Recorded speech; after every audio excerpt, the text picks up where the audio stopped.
নমস্কার। আজকে ভিডিও দেখাবো এসআইআর ফর্ম যে ফিল আপ করে দিয়েছিলাম বিএলও হাতে, সেটা কি অনলাইনে সাবমিট হয়েছে, কীভাবে বুঝবো সেটা অনলাইনে হয়েছে কি না। চলুন শুরু করি। প্রথমে আসবো গুগল ক্রোম।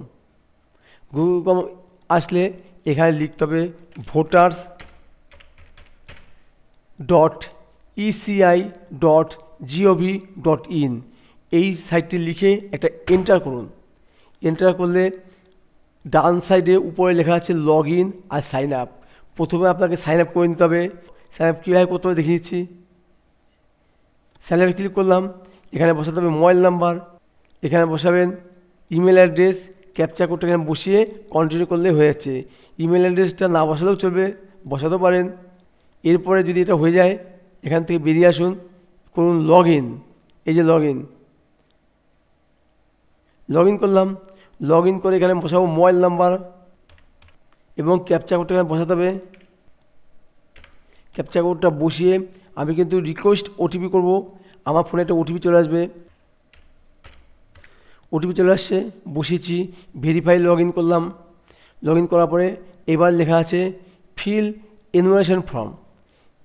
এটা করার পরে চলে আসতে হবে স্টেট ওয়েস্ট বেঙ্গল। ক্লিক করলাম, এপিক নাম্বারটা বসিয়ে দিচ্ছি। এই নাম্বারটা বসিয়ে সার্চ করলে আমি কিন্তু দেখতে পারবো আমার ফর্মটি already submitted with mobile number. আমার ফর্মটি কিন্তু অনলাইনে সাবমিট করা হয়েছে। সাবমিট করা থাকলে কিন্তু এখানে লেখা থাকবে এবং মোবাইল নাম্বারটা উঠে আসবে। ঠিক আছে। আর সাবমিট করা না থাকলে কী আসবে সেটাও দেখিয়ে দিই। একটু ব্যাক করে নিচ্ছি এটা পেজটাকে। আবার আসলাম ফিল এনুমারেশন ফর্ম। এখানে কিন্তু ওয়েস্ট বেঙ্গল লিখে নিতে হবে। এখানে বসাতে হবে যে আইডিটা খুঁজতে চাই সেটা বসাবে। একাধিক আইডি কিন্তু এখানে বসিয়ে আমি খুঁজে নিতে পারি।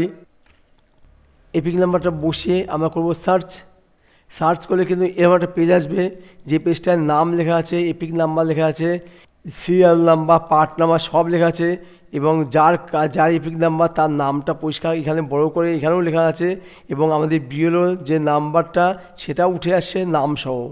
এরকম থাকলে ভাববে তোমাদের কিন্তু এখনও আপলোড করা হয়নি, অনলাইনে আপলোড করা হয়নি, আপলোড করা হবে। এর জন্য কেউ বিরক্ত হবে না। সময় লাগবে। বিএলওকে ফোন করার দরকার নেই, উনি চাপে আছেন।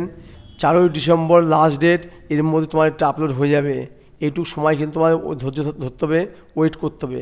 ঠিক আছে। ভিডিও যদি ভালো লাগে তোমার সাবস্ক্রাইব করো। ধন্যবাদ।